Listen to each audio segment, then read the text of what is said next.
Well, the Boks will be taking on the All Blacks in the final tomorrow. But this week also sees another hotly anticipated happening, albeit one that is a little more commonplace. The arrival of payday with the anticipation of tomorrow's game. South Africans may be planning to go hard celebrating or drowning their sorrows, depending on which side the ball lands. To talk to us about the importance of being prudent with your earnings when a big occasion like the Rugby World Cup happens, we are joined by Claire Klassen, who's a consumer financial education specialist at Momentum Metropolitan. Claire, thank you so much for your time. I mean, we've had other sporting events take place over the past few years or so, but talk to me about what you've learned about the spending patterns during those big sporting events.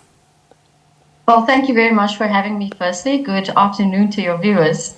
Well, I can say that us as South Africans, we love celebrating, and doesn't sport just get us together?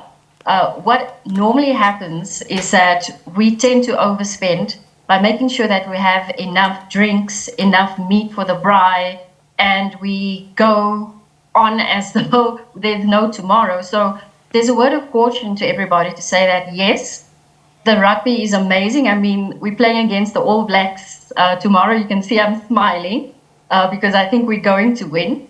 But there's also caution because what you have around the corner, we've got the festive season around the corner, and what people tend to do is overspend and not plan their spending.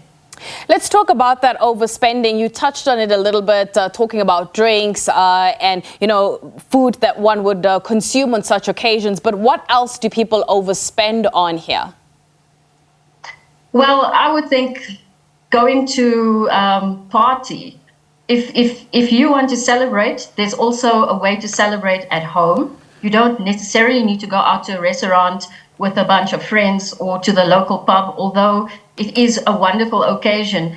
Get all your friends together at somebody's house, get your salads, and make sure that you as the host provide the hot coals for your bride. I think there's also a word of caution. If you go to a restaurant or a pub and you have a few too many and you end up driving on the road, you could harm yourself, and the rest of your life is hampered by the ability not to be there for your family in the way you were before, either being impaired or, unfortunately, some of us, have lost family members due to a car accident. So the overspending doesn't only go towards the food and drinks, but it also goes when you go out, you tend to just swipe. I don't know if you saw, there was a video a couple of years ago where a man went out with his friends to what looks like a club, and when it came time to paying the bill, he just swiped.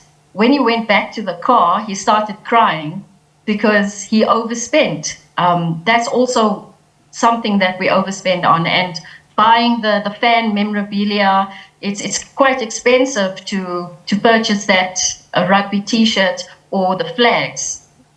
One of the other ways, I suppose, fans may have overspent was in the purchase of flight tickets to go and actually watch the match. And obviously that is provided that you had a visa to travel to France.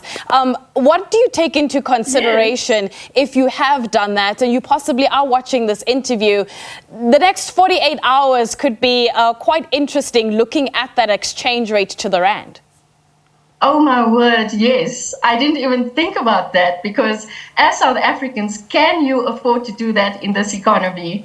Realistically, if you look at the cost of petrol, even the cost of flights are expensive. Cost of accommodation internationally, it's something that's once in a lifetime. So if you were saving up for it and if you budgeted accordingly for the game, then yes, go for it. But if it is something that you have to take out extra credit for or make a high interest bearing loan for, then you have to ask yourself, but why did I do it if I have a family at home to support? Of course, if you are single and you've got the ability to pay back that credit immediately, then it's a different story. But if you've got other bills to pay, which I think most of South Africa is sitting with the situation of, what do I spend my money on? Do I spend my money on even a loaf of bread or do I spend it on going out and enjoying a game in another country? Right. Claire, I would have loved to have a conversation with you about some of the goals that we can set for ourselves, seeing that a lot of these sporting events tend to happen every 4 years. So some of the practical goals that viewers can take into consideration as they save up to those sporting events. However, unfortunately, we have run out of time. That is Claire Klassen, who is the Consumer Financial Education Specialist at Momentum Metropolitan. We're going to take a quick break. When we come back, we'll have more news.